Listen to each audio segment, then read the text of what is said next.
안녕하세요. 안녕하세요. 시험 보시느라 정말 고생 많이 하셨습니다. 되게 오래된 것 같은데 그저께죠. 그죠? 토요일날 시험 보시고 어떻게 토요일날은 좀 주무셨어요? 어제까지도 정신이 없었죠?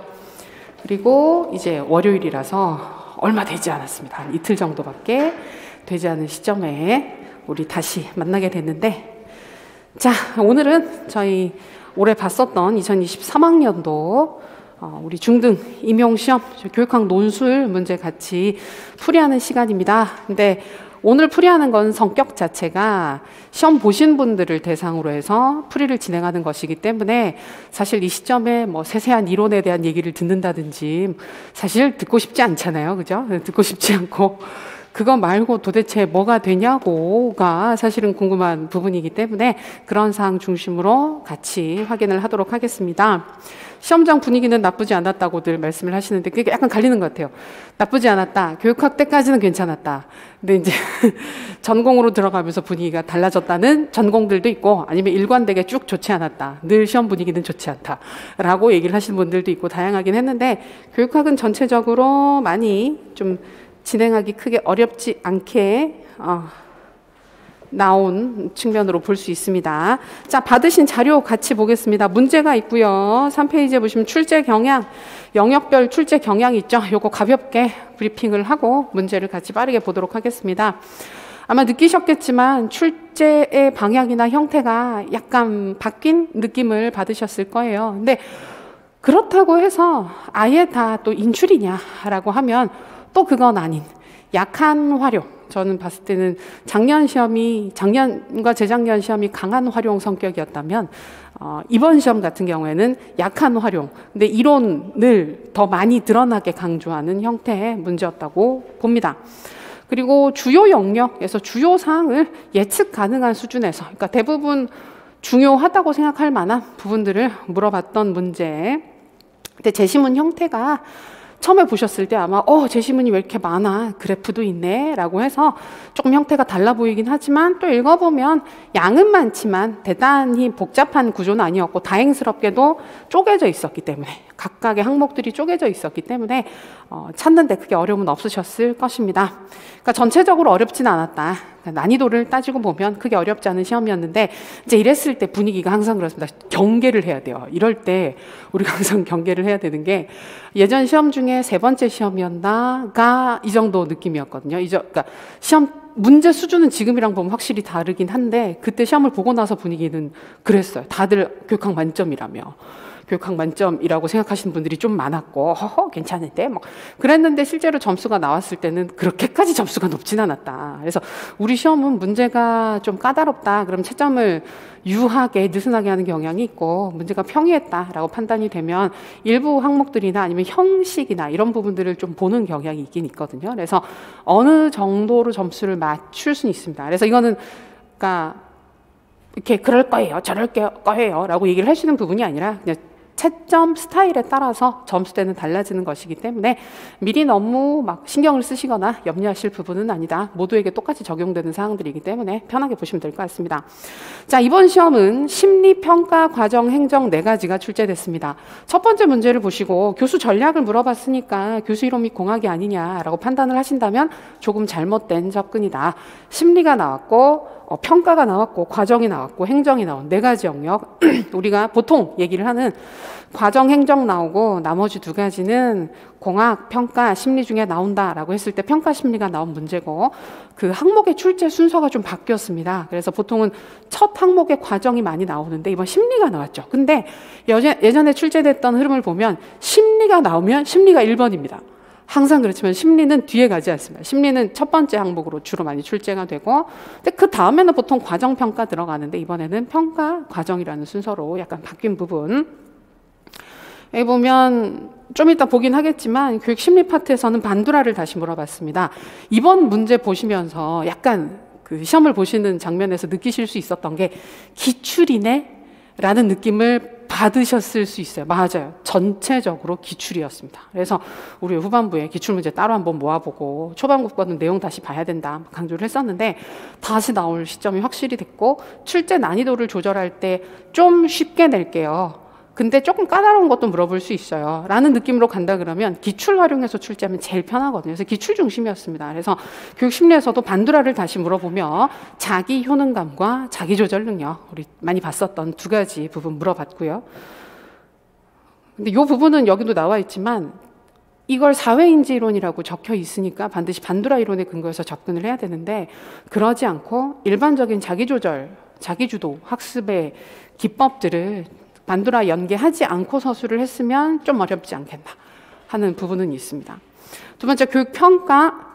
이것도 형성평가하고 다당도를 물어봤죠. 다당도 쪽은 우리 이 부분에 아마 타당도 판단하실 때 약간 고민을 하셨을 수도 있는데, 크게 보면 내용 타당도라고 볼 수 있습니다. 내용 타당도고, 그리고 그 내용 타당도 우리 원데이 특강 할 때 교수 타당도, 교과 타당도 해서 그 내용 타당도를 구성하는 두 가지 타당도 추가로 얘기를 했었는데, 그 구조를 접근을 하면 교수 타당도입니다. 그래서 교수 타당도와 내용 타당도가 다 될 수 있는 문제. 이 부분. 근데 이 부분은 제가 일부러 이 부분은 되게 드라이하게 답을 썼거든요. 되게 드라이하게 그냥 아주 단순한 형태로 답을 쓰긴 썼는데, 제시문 부분을 신경 써서 보시게 되면 약간 고민스러워 보이는 부분들이 보이긴 보여요. 그래서 나중에 풀이 다 하고 이 부분 할 때 말씀드리긴 하겠지만, 채점을 조금 느슨하게 할 수밖에 없지 않을까. 이쪽 파트 자체는 그런 포인트가 조금 보입니다. 문항 출제에 있어서. 그러니까 출제하신 분이 의도하지 못했던 다른 요소들이 개입을 하게 지금 문제가 구성이 되어 있어서 약간 채점 변수가 있지 않을까 싶은 부분이긴 해요.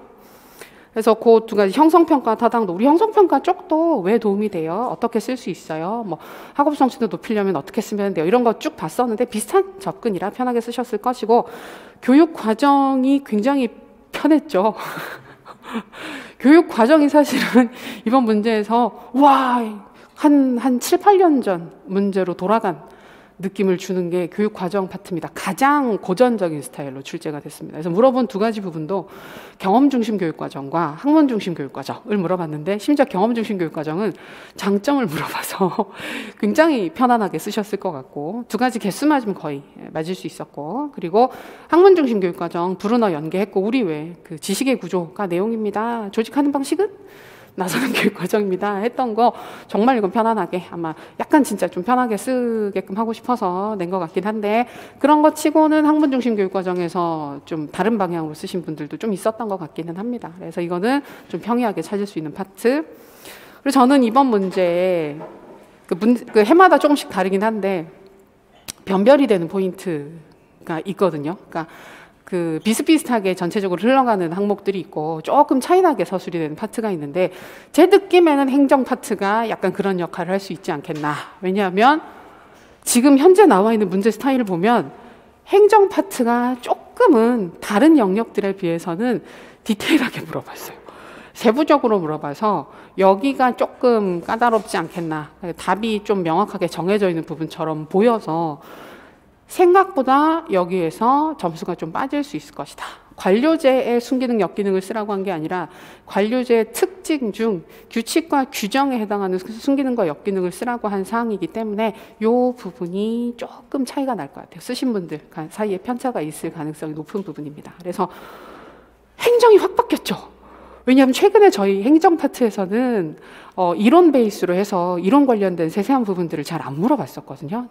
그러니까 저희 올해도 공부할 때 우린 믿을 수 없다. 그들은 믿을 수 없다. 평가원의 출제 경향은 작년 재작년 이렇게 나왔다고 그렇다고 보장을 할 수 없으니 주요 영역들은 세세하게 보자. 다들 그런 마음으로 열심히 보셨던 것 같은데, 관료제를 거의 인출을 물어봤어요. 사실 이 파트는 거의 인출에 가까워요. 전체 문제 중에서 뭐 일부도 다른 부분들도 인출에 가깝긴 하지만 여기가 가장 인출의 성격이 강한 부분이었다고 봅니다.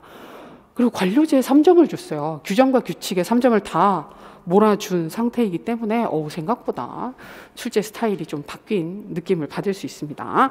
그리고 추가적으로 기타 확인 사항 보시면 이런 식으로 문제가 출제가 되면 채점은 키워드 중심으로 하게 될 가능성이 높긴 합니다. 그러나 꼭 그렇지는 않다. 여기에 보면, 여기에서 쭉 보시면 실제로 근데 뭔가 정확하게 명칭을 쓰게끔 요구한 파트는 하나 정도밖에 없습니다. 우리 내용 타당도로 찾았던 다당도 파트 정도고, 나머지는 그래서 어떻게 활용할래? 어떤 전략을 쓸래? 뭐가 좋아? 이런 식으로 해서 이제 좀 풀어서 쓰니까 성격 자체는 활용 성격이 강한 거예요. 그게 이론 베이스이긴 하지만. 그래서 우리 쭉 강조했었던 그런 흐름이긴 하지만. 그래서 그런 부분이라서 키워드를 설사 혹시 못 썼더라도 그 내용이 들어가게끔 충실하게 서술을 하셨으면 점수를 안 주기는 어려울 것이다.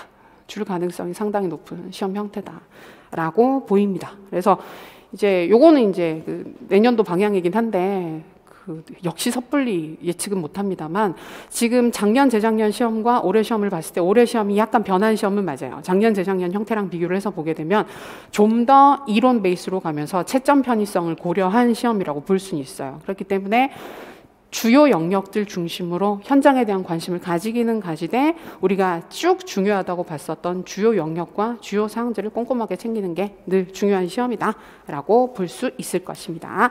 전체 방향은 보이시죠? 그러면 우리 문제 같이 보면서 예시 개요로 제가 드리는 예시 답안 자료들 같이 보도록 하겠습니다. 자, 이번 문제는 고등학교 사례로 학교 운영 자체평가 보고서 중 전년도에 비해서 학교 교육 만족도가 높아진 항목에 대한 분석 결과의 일부다라고 해서 학교 운영 전체에 관련되는 그 만족도 조사 결과를 보여주는 것입니다. 그러다 보니까 그래프 자료가 들어갔고, 그러다 보니까 여기 보면 그 반영한 그 만족도 조사의 대상들이 학생과 학부모와 교사가 들어가 있습니다. 그래서 사실은 이 부분 때문에 문제가 불필요하게 고민을 하게 만든 부분들이 생기기도 했어요. 약간은. 그래서 학생의 입장과 학부모의 입장과 교사의 입장에서 만족도를 각각 어떤 식으로 평가했는지를 영역별로 보여줬습니다. 그래서 교수 전략, 교육 평가, 교육과정, 학교 조직이라고 네 가지를 딱 물어보고 있는데, 여기에서 교수 전략 같은 경우는 아까도 말씀드렸지만 교수 이론 및 공학이라고도 볼 수는 있는데, 실제로 물어본 걸 보면 반두라의 사회인지 이론이었고, 사회인지 이론의 관점에서 동기 이론에 해당하는 효능감을 물어봤고, 사회인지 이론 관점에서 전제를 하고 자기 조절을 구성하는 능력, 절차, 과정을 물어본 것이기 때문에 심리라고 보는 게 맞습니다. 그래서 이 네 가지 영역을 물어봤습니다. 처음에 봤을 때는 그쵸, 약간 뭐 너무 빽빽한데? 라는 느낌을 받으시고 놀라셨을 수도 있는데, 읽어보니까 크게 어렵진 않았을 겁니다. 배점 부분 보겠습니다. 평가 보고서에서 자기 효능감 형성에 영향을 미친다고 분석한 요인에 따른 교수 전략 두 가지를 쓰라고 했습니다. 제시문을 읽어보면 아무 자기 효능감의 구성 요소나 영향 요소를 쓰라는 게 아니고 언급을 하고 있죠. 두 가지를 명확하게 딱 얘기를 하고 있어서 이 두 가지 요소와 관련되게 쓰는 게 이 문제에서는 포인트가 됩니다. 그리고 두 번째, 자기조절 과정에서 목표 설정 및 계획 단계 이후에 지원 방안이잖아요. 자, 이건 조건이 있어요. 그래서 이거는 반두라의 자기조절 과정은 우리 보통 네 가지 과정 또는 네 가지 구성 요소로 설명을 하게 되는데, 가장 먼저 나타나게 되는 목표 설정 및 계획이라는 첫 단계가 있고, 그다음에 자기 점검을 하고 평가를 하고 전략을 수정하는 일련의 절차들이 쭉 보인단 말이에요. 그러면 이 문제에서 요구하는 건 이 단계에 대한 지원은 얘기하지 말고 요 다음 단계에 어떤 활동들이 일어날 수 있는지 우리 알고 있는 게 세 가지가 있습니다. 자, 그럼 이때도 고민스럽죠. 두 번째, 세 번째 걸 쓰면 되나? 아니면 내가 잘 쓸 수 있는 게, 근데 네 번째 게 제일 쓰기 어려워요. 제일 쓰기 불편해서 보통 이거 잘 안 쓰셨을 거예요. 근데 순서를 바꿔 썼다든지 아니면 두 번째, 네 번째를 썼다든지 문제되지 않습니다. 이거 같은 경우는 그 다음에 이어질 수 있는 활동들 중에 두 가지를 지원할 수 있는 활동을 제시를 하면 되는 것이기 때문에 결국 요 두 문제에서 실제로 물어본 건 뭐냐면, 자기 효능감의 구성 요소 중에서 그 성취 경험, 성공 경험 했다라는 거, 숙달 경험이라고 표현이 되어 있긴 하지만 내가 잘해 라는 느낌을 받을 수 있는 경험이 뭔지 알아? 라는 거. 그 다음에 대리 경험이라고 하는 게 무슨 뜻인지 알아? 의미에 가깝게 물어본 겁니다. 근데 그 의미에 기반해서 방안을 쓰라는 것이었고, 자기조절 같은 경우에도 그 안에 포함되어 있는 세 가지 그 기술들을 명확하게 쓸 수 있냐, 그걸 물어보는 것이다. 자, 두 번째, 평가 보고서에서 언급한 형성 평가를 교사 측면에서 활용할 수 있는 방안을 얘기를 했기 때문에 교사 입장에서 수업 개선이나 학생들의 성취도 향상에 도움이 될 만한 요소를 써야 돼요. 헷갈리면 학생 입장에서 뭘 할 거야, 그 피드백 결과를 가지고 나의 무엇인가를 개선할 거야. 그러니까 피드백은 다 쓸 수 있는데 피드백을 제공해서 학생들이 스스로를 알게 하고 이런 식으로 쓰면 괜찮은데, 교사 입장의 활동이 아니라 학생 입장의 활동으로 쓰게 되면 이건 요거 약간 안 맞는 거기는 해요. 그래서 어려운 문제는 절대 아닌데 잘 보시면 문제에서 요구하는 서술 방향은 있어요. 그래서 그런 부분들을 맞춰주게 되면 사실 감점하기가 굉장히 어렵다. 이런 부분들 같은 경우에는 결국 물어본 건 형성평가가 어떤 기능이나 역할이나 목적을 가지고 있는지 우리 알고 있었던 사항들 가지고 두 가지 활용해서 쓰시면 되는 거. 그리고 평가보고서에서 제안한 타당도의 명칭, 단 하나 물어본 명칭입니다. 타당도의 명칭 쓰세요. 이 타당도를 확보할 수 있는 방안을 하나 쓰세요라고 했기 때문에 상대적으로 가볍게 물어본 부분입니다. 그래서 요거 읽고 나서 대부분은 내용 타당도로 많이 찾으셨는데, 쉽게 내용 타당도로 많이 찾으셨는데, 우리 그때 봤던 것처럼 디테일하게 보게 되면 수업 내용과 일치하지 않아요 라는 얘기를 했기 때문에 교수 타당도로 얘기를 할 수는 있거든요.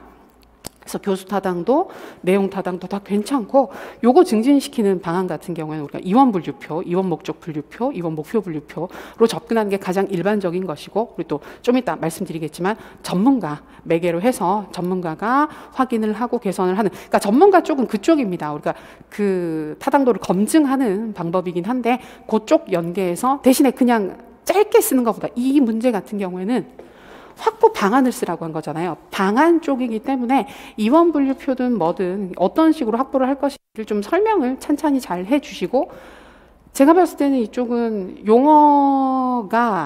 용어를 아주 명확하게 쓰지 않더라도 내용 자체가 그 타당도, 내용 타당도를 확인하고 확보하고 높이는 것과 관련되는 사항들을 잘 풀어 쓰셨으면 줄 수 있는 여지가 좀 있는 부분이라고 보입니다. 제시문의 여지를 너무 많이 줬어요. 이 문제가. 제시문의 여지를 너무 많이 줘버리는 바람에 약간 그렇게 간 측면이 있는 것 같아요.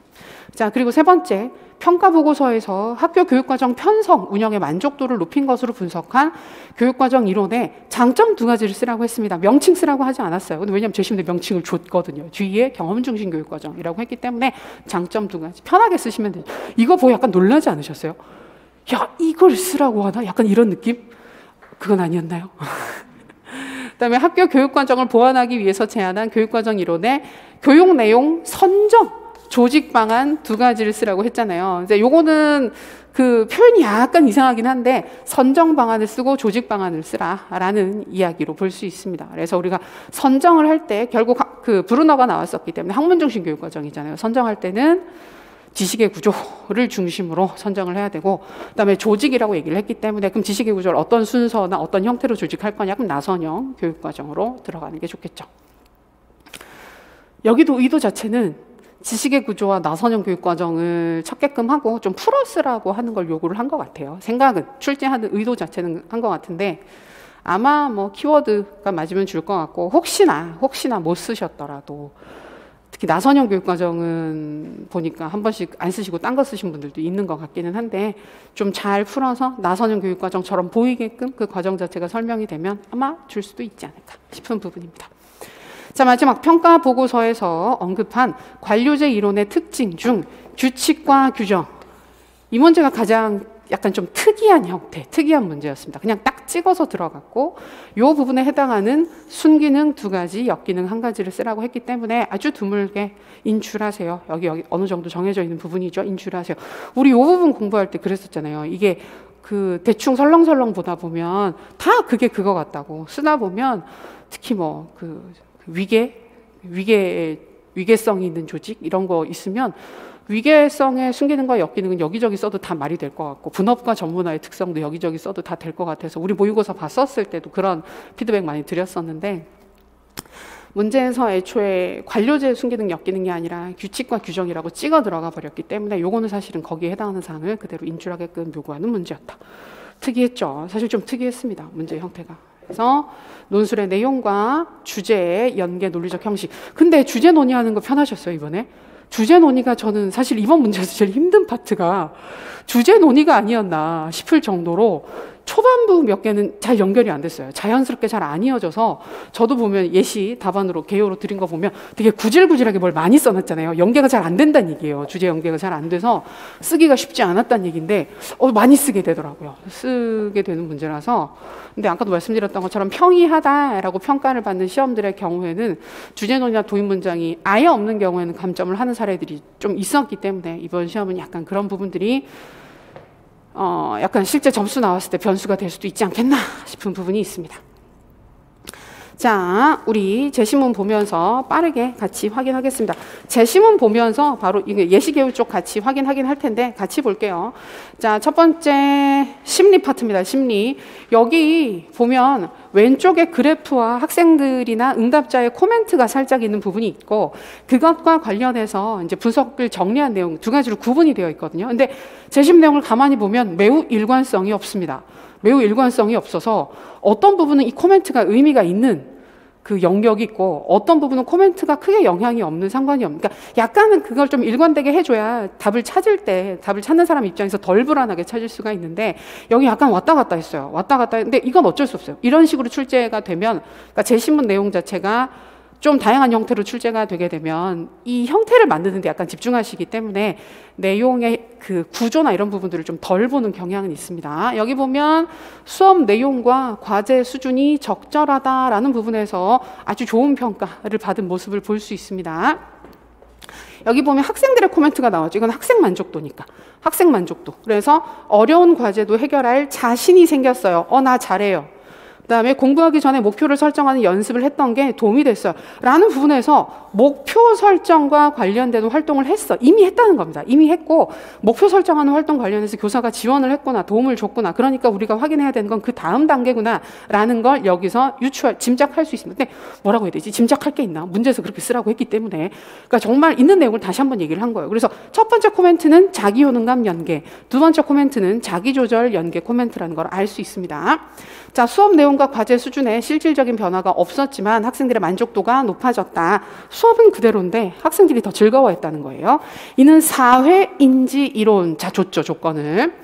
에서 제시한 자기 효능감, 자기 조절을 증진하기 위해 노력한 결과로 분석된다.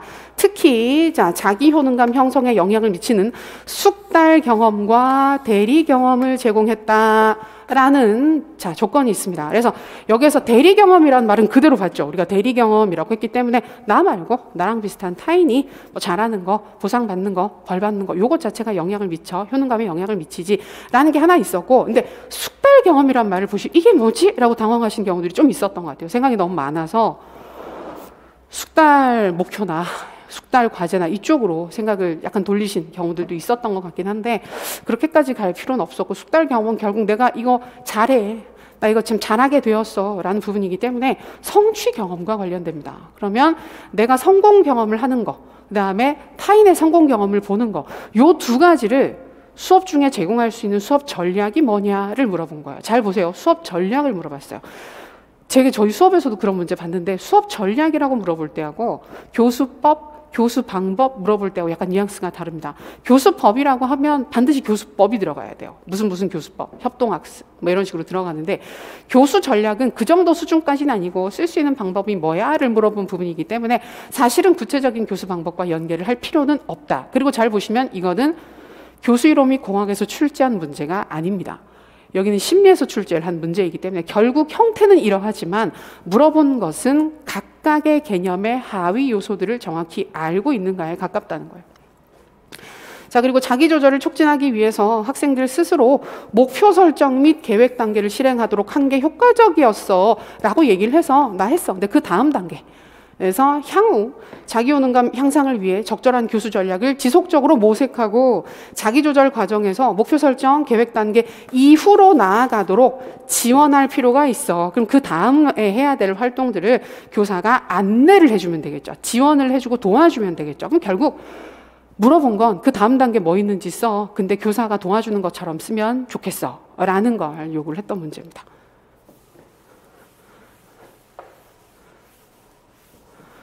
괜찮죠? 이렇게 쓰셨죠, 다? 그죠? 약간 피곤하셔서 갑자기. 그쵸?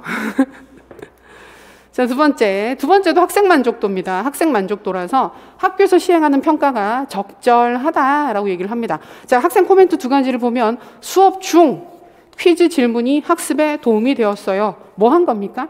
형성평가 얘기를 한 거죠. 도움이 됐어요. 아무 얘기가 없어요. 여기에서 학생들 입장에서 좋은 것 같아. 도움이 됐어. 라고만 얘기를 했던 거고 사실 여기에서 우리가 끌어올 내용은 없습니다. 그리고 두 번째, 시험 문제가 수업에서 배운 것과 약간 다른 것 같아요. 라는 코멘트가 이번 문제에서 이제 답을 쓰시면서 고민을 할 만한 여지가 있었던 부분이 되는 거죠. 그래서 우리 지난번에 봤던 것처럼 내용 타당도가 가장 기본이거든요. 그래서 원래 가르쳤던 내용, 교과 안에 있었던 내용과 시험 내용이 일치하지 않으면 다른 부분들을 측정을 했다 그러면 내용 타당도입니다. 근데 약간 어떤 느낌이냐면 내용 타당도를 물어보고 싶어서 그 안에 있는 하위 요소에 해당하는 교수 타당도, 교과 타당도 있었을 때 수업 내용과 일치하지 않아요 라는 교수 타당도를 연계해서 물어본 것 같아요.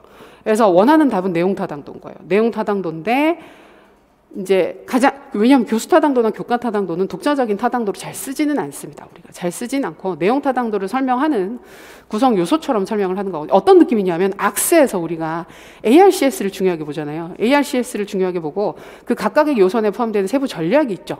그러면 제가 계속 강조를 했던 게 뭘 써야 된다고.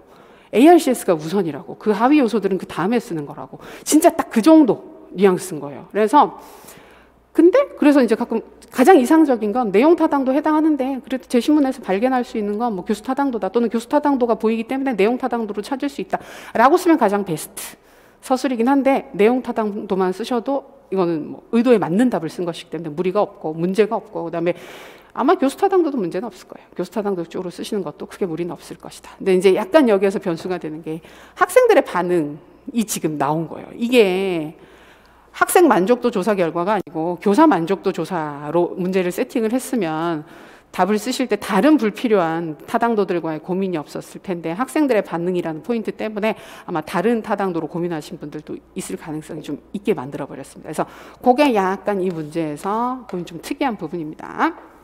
자, 제 신문.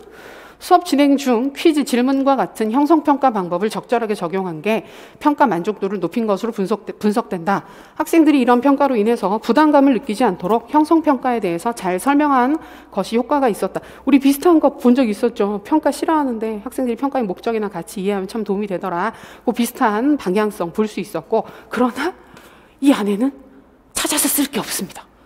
여기에도 저기에도 사실 크게 연계해서 쓸 것은 없고 그럼 교사 입장에서 이 좋은 학생들이 이렇게 좋다고 얘기를 했던 형성평가를 어떻게 활용할 수 있을지 활용 방안을 두 가지를 쓰라고 한 거라서 우리 잘 알고 있는 거 학생들이 목표에 도달했는지 얼마나 도달했는지 무엇을 못했는지를 정확하게 알려줘서 학생들에게 도움이 되게끔 하는 거 피드백 주는 거 하나 있고 그다음에 학생들이 어디가 약한지 어떤 부분을 잘하는지 못하는지 교사가 파악할 수 있으니까 뭐 수업이나 교수 방법이나 자료나 이런 부분들을 개선할 수 있습니다. 교수법을 개선할 수 있는 이게 가장 큰 포인트가 되고 또는 동기 유발을 위한 도구로 활용을 한다든지 그다음에 학생 개인 수준에 맞는 개인별 학습을 안내해주는 용도로 쓴다든지 개인별 학습을 해요라고 하면 학생 입장인데 그 부분을 도와주고 지원해주고 안내해줘요라고 하게 되면 교사 입장에서 접근하는 것이기 때문에 답이 될 수 있습니다. 그 방향성만 맞춰주시면 됩니다.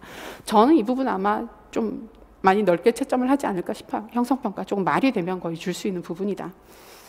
자, 그리고 한편 학생 의견 중 검사의 다당도에 대한 의견도 있었다. 교육 현장에서는 정기고사에서의 평가 방법도 중요하므로 앞으로 자, 요 문장이 조금 방향을 헷갈리게 하는 문장입니다. 앞으로 평가 문항 개발 시 교육 과정에 따라 수업 중에 가르친 부분을 점검하여 다당도를 높일 수 있는 방안을 모색해야 된다라고 얘기를 했잖아요. 그래서 우리가 일반적으로 내용 타당도를 문제에서 보면 높이는 방안이 아니라 확보하는 방안을 물어봤어요. 그래서 비슷한 얘기긴 한데 확보한다고 하면 약간 의미가 넓어지거든요. 넓어지게 되면서 내용 타당도를 좀 높일 수 있는 방안 그리고 내용 타당도를 확인하고 이런저런 거 활용을 해서 안정적으로 가지고 갈 수 있는 방안 좀 넓게 답은 될 수가 있어요. 근데 사실은 이 문제에서 제가 이 부분을 고민을 했는데 이 부분으로 접근을 할 수도 있지 않을까라는 생각이 들었던 게 수업 중 가르친 부분을 점검해서 다당도를 높일 수 있는 방안을 모색한다. 일반적인 방안은 아닌 거예요. 이 부분 같은 경우에는. 근데 지금 문제로 나온 게 그 내용 타당도 중에서도 교수 타당도에 대해서 학생이 의문을 제기를 한 거예요. 수업 중 가르친 내용과 시험 문제가 일치하지 않는 것 같아요. 근데 선생님이 뒤에 마지막에 정리를 한 건 수업 중 가르친 부분을 점검하겠대요. 평가 도구를 점검하거나 평가 도구를 잘 개발한다가 아니라 수업 중 가르친 내용을 점검한다라는 얘기를 했는데 이게 의도가 있었던 부분인지 아닌지를 사실 판단하기가 어렵습니다. 이 문제만 놓고 보면. 그래서 이 문제는 이게 만약에 조건이 된다 그러면 완전히 활용 문제가 돼버려요. 이게 조건으로 들어가게 되면 보통 우리가 내용 타당도를 높일 때 쓰게 되는 이원 분류표, 전문가, 연계 이쪽을 쓸 수도 있고 연계해서 쓸 수도 있긴 한데 이 조건으로 보면 수업에서 원래 의도했던 목표, 우리 수업의 목표나 그 부분이 제대로 구현되고 있는지, 수업에서 잘못 전달된 부분이나 잘못 진행된 부분은 없는지를 또 확인을 해야 되는 거거든요. 그렇게 되면 답이 매우 열려버린다. 확 퍼져버리는 문제가 돼버리는 겁니다. 그래서 조심스럽긴 한데 넓게 채점을 할 수밖에 없지 않을까. 넓게 채점이 될 수밖에 없지 않을까. 이게 두 가지가 다 있어서 그래요, 지금. 이쪽에서, 양쪽에서 코멘트가 다 있었는데 학생 코멘트에서는 수업과 일치하지 않아요 라는 얘기만 했는데 여기 뒤에 수업을 점검하겠다, 수업 내용을 점검하겠다라는 얘기를 하게 되면서 대신에 이제 이걸 수업 내용을 점검할 때 그 얘기를 할 수는 있죠. 수업 내용을 점검하면서 이원 분류표에 근거해서 수업 내용이 수업 목표에 맞게끔 설계가 되었는지를 확인하겠다. 그리고 전문가들의 전문가들에게 확인을 받고 그다음에 이원 분류표랑 연계해서 보면서 이 수업이 제대로 그 방향에 맞게끔 진행이 되었는지를 확인하겠다라고 얘기를 하는 게 아마 원래 의도였을 가능성도 있긴 한데 그렇게 되면 아마 다 줄 겁니다. 그 양쪽으로 줄 수밖에 없게 되는 문제가 될 겁니다. 그래서 여기를 혼란을 제가 드리려고 한 게 아니라 제시문 부분을, 이 부분을 가지고 고민을 해서 쓰신 분들이 분명히 있을 거예요. 이 부분 때문에 수업 관련된 뭔가를 써야 되겠네라는 고민을 하신 분이 분명히 있을 것 같은 부분이기도 하고, 출제자 의도 자체는 그냥 일반적인데, 왜냐하면 다른 문제가 사실은 되게 일반적인 사항들을 물어보는 부분들이 많았기 때문에 우리가 조건을 세게 보기가 힘든 거거든요. 그러다 보니까 단순히 이원 분류표나 이런 쪽으로 답을 쓰는 것을 요구했을 가능성도 상당히 높고, 그다음에 제시문 조건에 맞춰서 들어갔어도 괜찮을 가능성이 좀 있어서 넓게 봐야 되지 않겠나, 나와봐야 알지 않겠나, 애매한 좀 그런 부분입니다. 그래서 걱정을 하실 필요가 없다는 겁니다. 이 부분은 걱정을 하실 필요가 없습니다. 약간 제가 아까 말씀드렸잖아요. 그러니까 약간 의도가 있었는데, 문제 출제 의도가 있는데 그 출제 의도에 약간 덧붙여져 있는 다른 표현들이 출제자 의도랑 다르게 뭐가 좀 많이 들어가 버린 문제인 것 같아요. 근데 문제를 만들어 보면 알거든요. 원래 이 의도가 아니었는데 여기에서 이 정보를 찾으면 이렇게도 보이겠네, 이렇게도 읽히겠네 라는 게 시험을 보고 나면 보이는 게 있어요. 문제를 만들고 답을 쓸 때는 그 방향으로만 보이거든요. 근데 쌤들이 쓰신 답을 보면 이것도 맞는데, 이 방향도 가능한데 라고 해서 보이는 게 실제로 있어요. 약간 그런 성격의 문제에 가깝습니다. 자, 세 번째. 자, 이번에는 교육과정 쪽입니다. 가장 평이했던 학부모 만족도죠. 앞에 두 개는 학생 만족도였고 이제 학부모 만족도입니다. 학교 교육과정이 잘 편성되고 운영되느냐. 자, 첫 번째, 우리 아이가 다양한 과목과 활동을 경험할 수 있어서 좋았어요. 경험 중심 교육과정과 연계되는 부분이고, 그런데 학문적 지식을 좀 더 많이 다루어 주셨으면 합니다 라고 얘기하는 부분이 보입니다. 그래서 이 부분은 이제 보면 이제 학문 중심 교육과정으로 연계가 되는 거죠. 제시문 내용도 사실 별거 없어요. 그래서 우리 학교에서는 주위에 경험 중심 교육과정 이론에 근거해서 과목을 다양화하고 경험을 통한 학습이 가능하도록 했다. 똑같은 얘기 반복했습니다.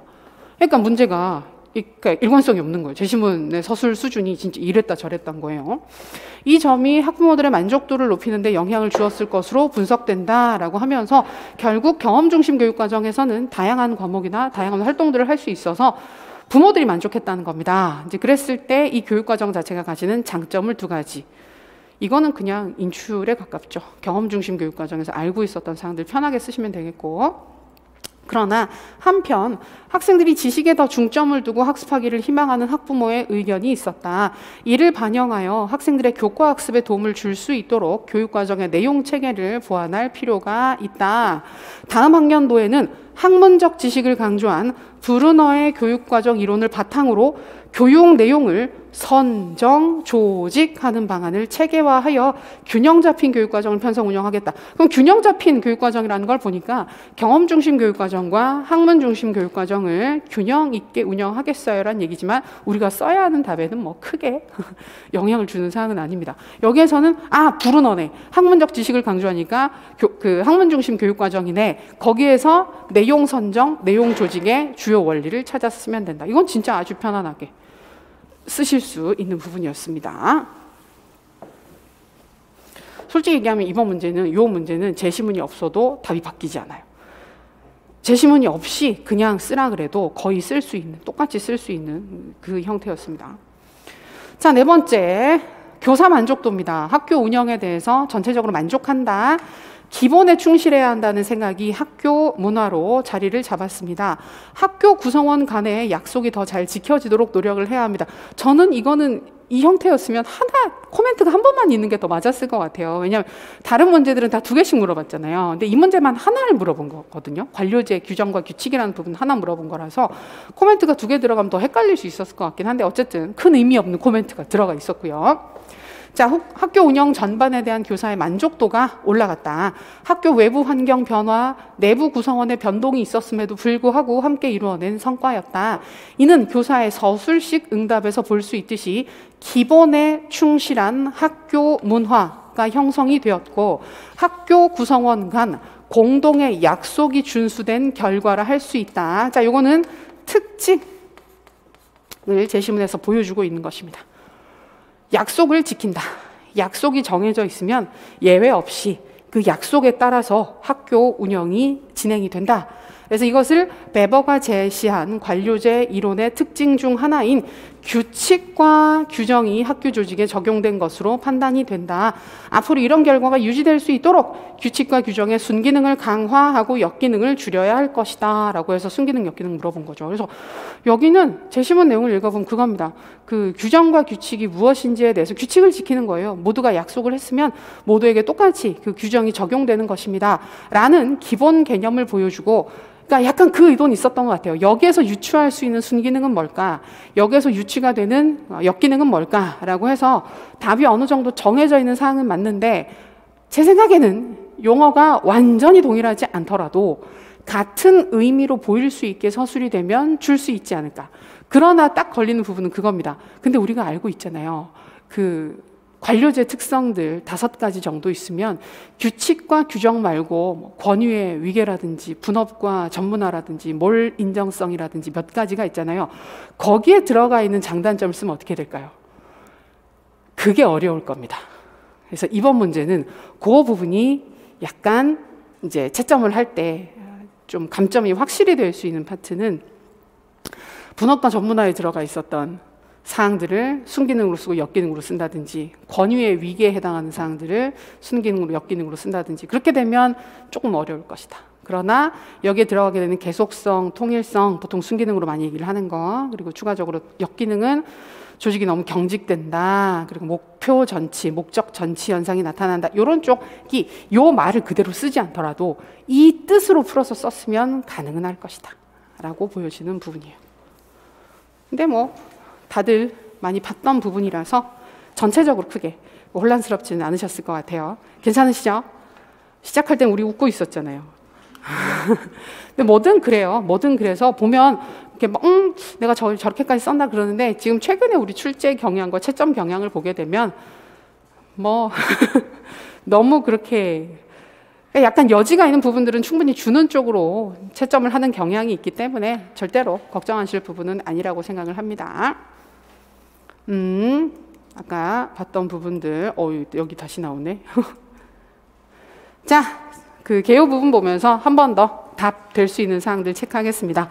관심 있는 부분들은 이 부분들이잖아요. 서론 참고해서 보시고요. 서론도 쓰기 힘들었죠. 약간 오랜만에 또 이런 형태로 쓰려고 하니까 어려우셨을 것 같아요. 자, 자기 오는 건 먼저 보겠습니다. 여기 보면 숙달 경험, 대리 경험인데 사실 이 문제 아까도 말씀드렸지만 확인하고 싶었던 부분은 너 숙달 경험 뭔지 알아? 대리 경험 뭔지 알아? 그 개념 가지고 어떤 이런저런 활동을 할 거야 라는 거 명확히 서술이 되면 된다. 여기서 숙달 경험, 결국은 과거 수행 성취 경험이랑 연결하면 되니까 성공적인 경험을 할 수 있도록 과제 난이도나 활동의 난이도를 조절해서 학생들이 성공할 수 있게 해준다. 그래서 내가 능력이 있다고 느끼게, 생각하게, 인지하게 만들어준다라는 쪽으로 쓰시면 됩니다. 두 번째, 대리 경험은 비슷한 특성, 연령, 내 또래 모델들이 성공을 거두는 사례를 보여주게 되면 긍정적인 생각을 하게 되면서 효능감이 올라갈 수 있다. 자, 요게 기본 방향입니다.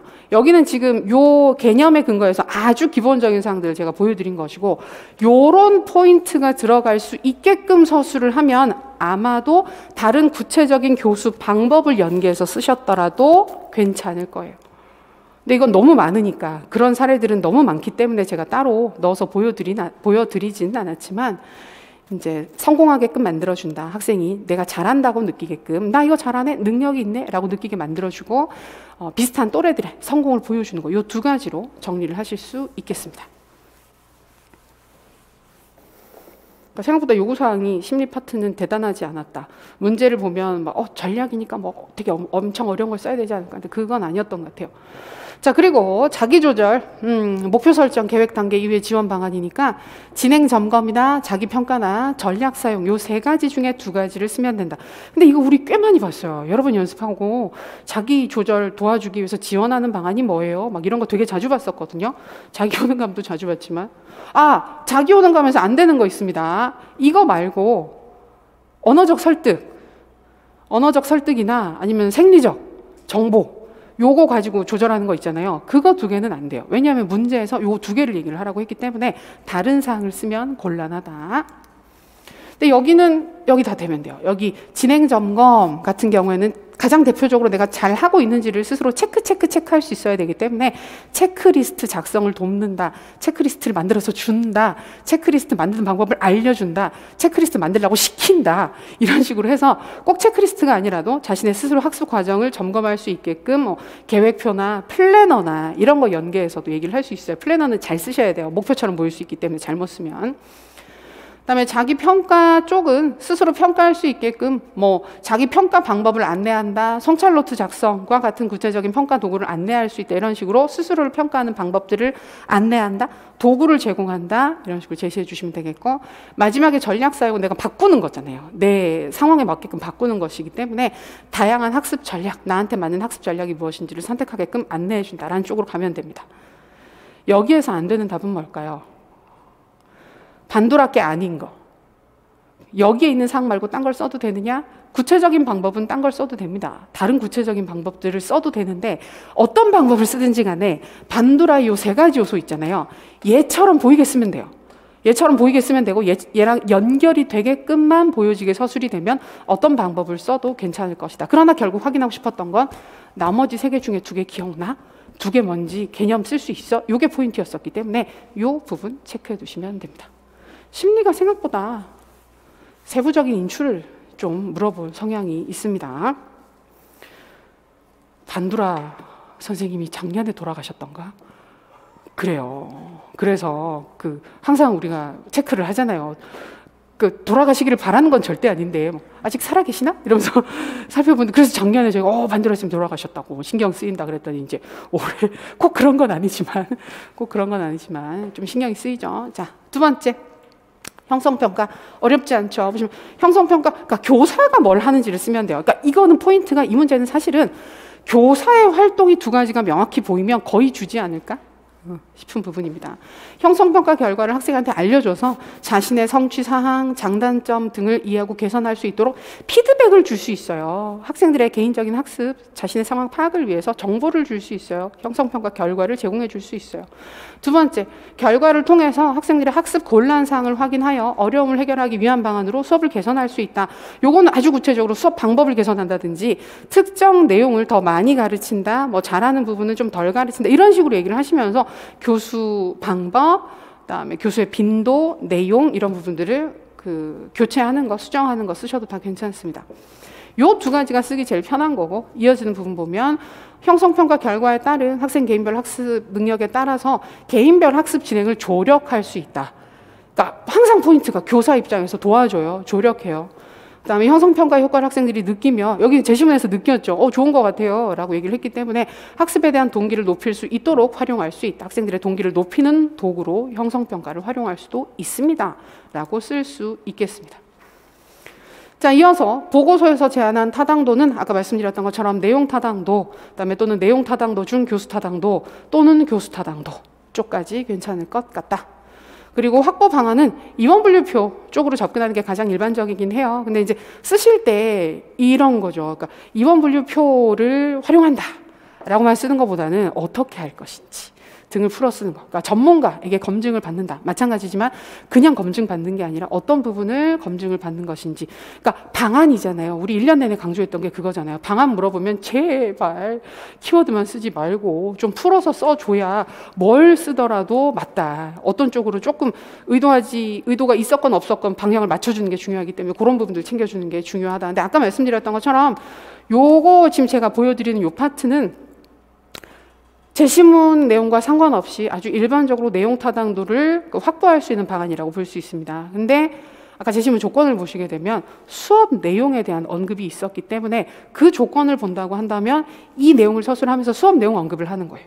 수업 내용이 목표에 맞게끔 잘 구성되고 진행되고 있는지를 파악하기 위해서 이번 목표 분류에 따라서 수업 내용을 확인하고 뭐 이런 식의 얘기가 들어갈 수 있는데 약간 그렇게 되면 그렇죠. 그 조건을 다 충족시키는 답으로 간다 그러면 쉽지 않을 가능성이 높기 때문에 어느 쪽이든 약간 느슨하게 볼 수 있지 않게. 그러니까 예측이라 알 수가 없는 부분이긴 한데 우리 시험 채점은 늘 그런 식으로 진행이 되고 있기 때문에 참고해서 보시면 되겠습니다. 요 정도. 자, 경험 중심 교육과정의 장점 2가지. 학생들의 적극적 참여, 능동적 태도, 문제 해결 능력을 신장할 수 있다. 사회성, 대인관계 능력, 민주적 태도, 의사소통 능력, 비슷비슷한 얘기들이죠. 요거 가지고 2가지 쓰시면 되는데 쪼개도 돼요. 이런 거 있는 거. 민주적 태도, 대인관계 능력 쪼개서 써도 아마 문장을 확실히 구분해서 썼다고 하면 줄 가능성이 높지 않겠나 싶은 부분입니다. 괜찮습니다. 괜찮습니다. 그거는 조금 걸리는데 그거 쓰신 분이 분명히 있을 것 같긴 한데 그 고등사고 능력 있잖아요. 고등사고 능력은 아주 좋은 표현은 아닙니다. 그 경험 중심 교육 과정에서 장점으로 쓰기에 아주 베스트한 표현은 아닙니다. 그래서 문제 해결 능력 있잖아요. 있지. 문제 해결 능력은 있지. 근데 문제 해결 능력을 쓰는 게 훨씬 더 좋아요. 근데 문제 해결 능력과 같은 고등사고 능력이라고 썼으면 아무 문제 없어요. 아무 문제 없이 괜찮게 넘어갈 겁니다. 근데 이 부분은 거의 좀 느슨하게 말이 되면 여기에 있는 거 말고도 우리가 경험 중심 교육 과정에서 유추할 법한 다른 사항들 뭐 현실 생활 비슷한 얘기긴 하지만 실제적인 삶 속에서 어떤 것들을 해결하기에 도움이 된다. 뭐 다 괜찮을 것 같습니다. 자, 그 다음에 이제 불은어. 여기도 아까 말씀드렸던 것처럼 원래 의도 자체는 풀어서 쓰라고 한 것 같긴 한데 아마 명칭만 들어가도 주지 않았을까. 지식의 구조. 나선형 교육과정 괜찮을 것 같다. 근데 원래 의도 자체는 풀어 쓰는 거니까 아마 가볍게 코멘트 해주셨으면 될 것 같아요. 그리고 지식의 구조라는 키워드를 못 쓰거나 나선형 교육과정이라는 키워드를 쓰지 못했더라도 여기에 해당하는 개념의 키워드가 어느 정도 보이게끔 설명을 했다면 줄 가능성이 있다고 봅니다. 그 부분. 그래서 너무 또 염려하실 부분은 아닌 것 같아요. 자, 마지막. 규정과 규칙과 규정입니다. 순기능 2가지. 계속성과 통일성. 이거 말고 안정성 얘기하는 경우도 있어요. 괜찮아요. 다 얘기하는 부분들이기 때문에. 그래서 계속성 같은 경우에는 근데 계속성이랑 통일성 되게 비슷하지 않아요? 답 쓰실 때 아마 그게 제일 좀 고민스러우셨을 것 같아요. 같은 거 아닌가? 이걸 쪼개서 써도 괜찮은가? 그러나 딱히 기억나는 게 없기 때문에 이 2가지를 쪼개서 쓰는 게 현재 나의 최선이겠네 라고 해서 많이 쪼개 쓰셨을 텐데 잘하신 것이고 보면 과업 수행의 일관적인 유지, 계속성, 그 다음에 구성원들의 행동에 있어서 통일성과 안정성을 확보할 수 있다라는 안정 및 통일성의 제공, 이 2가지로 구분이 되는데 느낌상 키워드만 맞아도 줄 가능성이 매우 높다고 봅니다. 높다고 보고 아까 말씀드렸던 것처럼 이런 말들이 없더라도 이 뜻으로 보이게끔 내용을 서술을 하셨으면 줄 가능성이 높아요. 순기능 역기능이잖아요. 순기능 역기능이니까 말이 되게끔 풀어서 근데 이 개념은 맞아야 돼요. 이 개념에는 맞아야 돼요. 의사소통이 원활하다는 돼요? 안 돼요.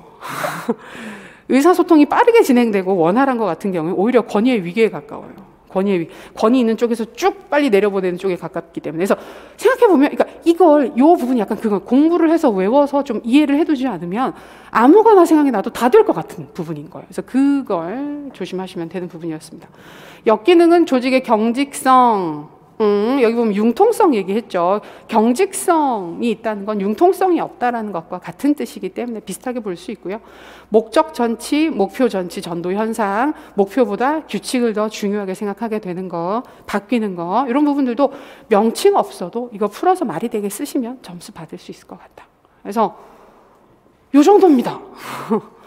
그리고 주제 논의에다가 마무리하는 부분으로 정리를 했는데 나쁘지 않은, 아마 지금도 보시면 확인하시면서 막 뭐가 뭔지 모르겠네, 뭘 써야 될지 모르겠어, 이런 느낌 크게 받지는 않으셨을 시험이에요. 시험이고 전반적으로 뭐 우리 시험 채점은 결과가 나와 봐야 아는 부분들이긴 한데 그 방향성 자체가 좀 보이는 부분들이기 때문에 쓰셨던 부분들이 전체적으로 괜찮을 것입니다. 괜찮을 것이고 이런 부분은 크게 무리 없으니까 너무 걱정하지 마시고, 그러니까 교육학을 지금 뭐 이렇게 하시는 것보다는 이 시점부터는 2차잖아요.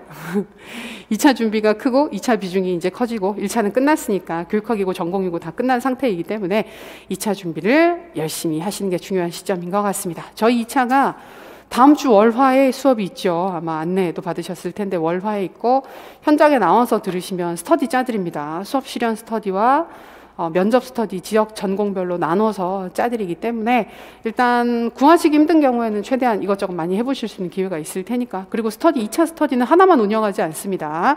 2~3개 정도 보통 진행을 하는 것이기 때문에 약간 보험용으로라도 좀 진행을 하시면 괜찮을 것 같아요. 그 부분도 미리 공지 드릴게요. 그 정도 자료고 뒤에는 쑥스러운 그 있잖아요. 우리 수업에서 다 했어요. 라는 게 이제 광고하는 거죠. 하는 건데, 우리 그 91월 달 하고, 그 다음에 마지막 원데이 특강이나 이런 데서 많이들 다들 봤던 부분들이고, 규정과 규칙은 진짜 똑같이 물어봤다. 그래서 규칙, 규정, 순기능, 역기능은 보면서도, 저도 문제 보면서, 오, 되게 신기한데? 그래서 혼자 생각만 했어요. 그래서 그렇긴 했는데, 근데 저는 그걸 보면서 규칙과 규정이 똑같이 나왔는데, 이거 쓰기 힘든 건데, 이거 답 쓰기 까다로운 건데 어쩌지? 라는 걱정을 하긴 했습니다. 근데 다들 잘 쓰신 것 같아요. 그래서 잘 하셨고, 올 한 해 정말 고생 많이 하셨습니다. 정말 고생 많이 하셨고, 근데 아마 열심히 하신 만큼 좀 괜찮은 그 결과가 있을 것이니까 이제 조금 쉬셨다가 안 하고 2차 바로 준비하시면 병나서 쓰러집니다. 안 쉬고. 근데 또 막 너무 오래 쉬실 수도 없고, 근데 하루 이틀 정도 좀 하루 이틀이면 벌써 어제 오늘이면 하루 이틀이지 않나 라는 생각이 들긴 하는데, 좀 쉬시다가 이번 주 중순 내일 모레 즈음부터 해서는 스터디는 많이들 짜시고 계시죠. 스터디 빨리 짜서 이번 주에 첫 모임 가지시고, 그다음에 저희 2차 때 또 스터디 짜드리고 방향성 한 번 더 안내 드리고 하는 부분들이 있으니까 하면서 빨리빨리 진행해서 멋진 결과, 최종 합격까지 가보도록 하겠습니다. 올 한 해 정말 고생 많이 하셨고 함께 해주셔서 감사하고, 오늘 또 이렇게 사실 힘든 시간인데 나와서 같이 얘기 나눠서 정말 감사합니다. 정말 고생 많이 하셨고 합격합시다. 고생하셨어요. 고생하셨습니다.